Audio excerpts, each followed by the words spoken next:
Good morning, Texas College Republicans. I really appreciate your invitation, and it's an honor for me to be being with the leaders of each one of your campuses, because you are the conservative voices in each one of the colleges that you are representing. One of the things that you probably are questioning yourselves is, it seems like there's a lot of Latino flavor today in this convention. Well, let me tell you one thing.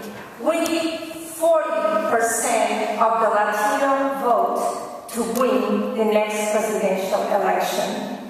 And certainly, regardless if you are a Latino or not, I know that all of you are open to engaging and outreaching to the Latino voters, that they can be in your family, or it can be in your neighborhood, in your schools. So really, I appreciate the effort that you have put so we can show the American people that Hispanics are Republican.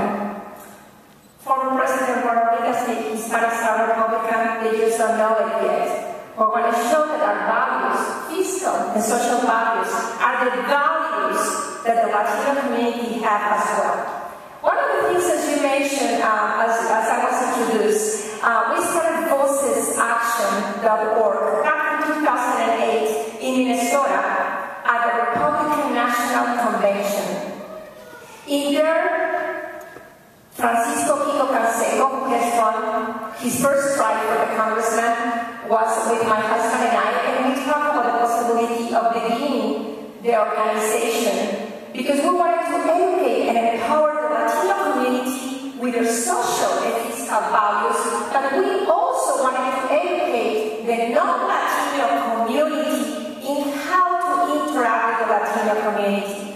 One of the things that I usually tell people is, when we talk about outreaching or engaging minorities, usually most Republicans, what we'll do is they just open the door, just like we have an open door right there and say, we are inclusive, everybody is welcome. You know what? That's a good step, but that's not enough. Because including means also engaging, and that means that you are going to have to get out of your comfort zone and go and engage with somebody who maybe not be attracted to you as Republicans.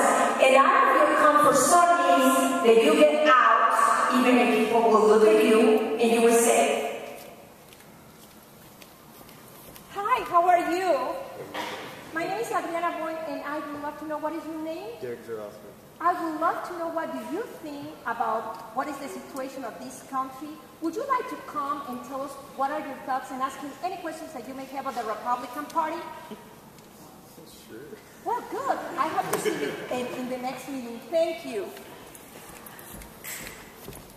so one of the things that we do is we need to get out and we need to share those values. We need to embrace all people so they know that we Republicans are really inclusive. One of the things that we have been done, as we mentioned, Francisco Canseco, we have in the board of directors and now freshman Congressman Francisco Kiko Canseco. I also have a former mayor, which is Mayor Diane Costa, who was the mayor of Highland Village, the city of Texas. She is running for District 25 for Congress, which includes the Capitol right here where we are. And we also have other people like Mr. Ivan Andarsis is going to be one of the members now that Jonathan Science will step out from the Liberty Institute. And one of the things that is important is that we want the people to know that we can show that we Latinos are people who believe in fiscal responsibility. We believe in limited government. We believe that government should give accountability to the people and not people to the government. We also have strong values for hard work. We don't like to receive entitlements. We also are pro-life, and we certainly can share all the values that we have. And I can encourage each one of you, as you see in this House of Representatives, we have Democrats and we have also Republicans. As Ivan was sharing a little bit ago, in the Spanish media, just for you to know, Univision has more viewers in primetime news than ABC, CNN, MSNBC, and Fox News all together. And it's important for the people to know that the opinion should not always come from the left. So when we come from the right, we debate Representative Jessica Farrar on the sonogram bill, which was fought right here in this House. We debate Representative Rafael Chia on the issue of photo ID because we want to avoid voter fraud. That is not a racist. Voter ID is not a partisan bill. It's not a partisan legislation. It's not about African Americans or Latinos. It is about avoiding voter fraud. That's all about it. So we here in Texas have passed that legislation so we can have a photo ID. So we have many types of interactions with the community, in the Latino community, telling them the values, educating them. They know that our candidates have the same values and they are very surprised. And they realize that, for example, Representative Roberto also said a couple times that the Democratic Party is the party for the poor and the Republican Party is the party for the rich.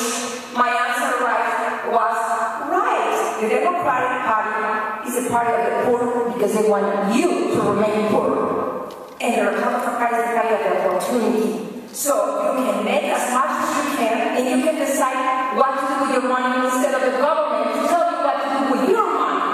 So certainly there is a lot of things that we can do.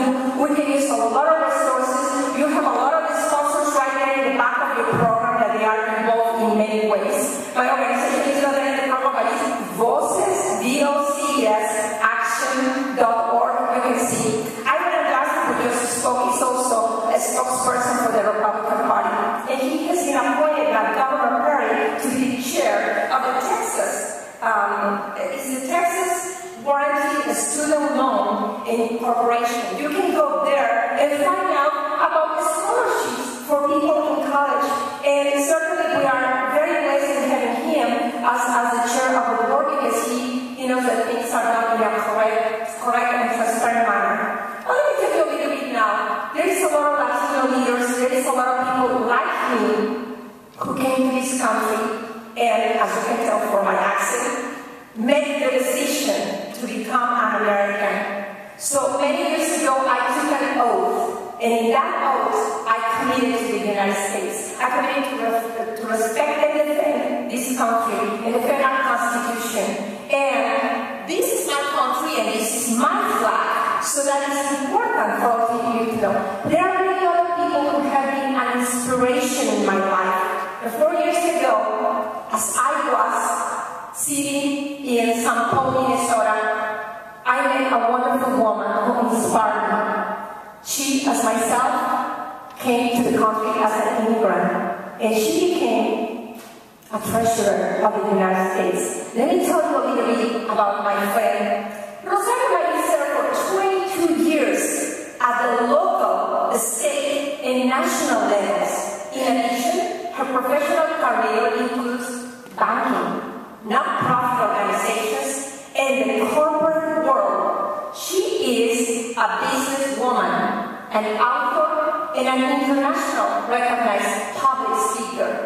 She served under 2 governors of California in the cabinet as a secretary of the State and Consumer Services Agency from 2006 through March of 2009, where she oversaw 17 state departments, including the licensing of 2.4 million Californians in more than 255 different professions, the procurement of more than nearly $9 million worth of goods and services, the management and development of the state's real estate, oversight of 2 state employer pension funds, the collection of state taxes and programs managing the hiring of state employees. In 2001, she was appointed by President George W. Bush and unanimously confirmed by the U.S. Senate. Mrs. Marine served as the 41st Treasurer of the United States, becoming the first immigrant to serve on that position, an immigrant who chose to become an American citizen. She championed the U.S. Treasury Financial Literacy Outreach Program, focusing especially on the 10 million unbanked Americans. Mrs. Marine was first elected to the Huntington Park City Council in 1994 and served through 2001. And she has held numerous leadership positions with non-profit boards. For her contributions, she has been awarded 4 honorary doctorate degrees from CSULA, Whittier College, San Francisco University, and Woodbury University. She is the recipient of countless awards and recognitions, including the Rose Fitzgerald Kennedy Prize, given to her by the Joseph P. Kennedy Foundation of the United Nations in 1995, and the Outstanding American by Choice Award, given to her at the U.S. State Department in 2008. She's the mother of 3 grown children, Eric, Carmen, and Alex, and she lives with her husband over in Huntington Park, California. They recently celebrated the 30th anniversary. I can tell you that she has been an inspiration to me. She is a proof of what someone who was not necessarily born in the United States can do. Coming here to the United States, working hard.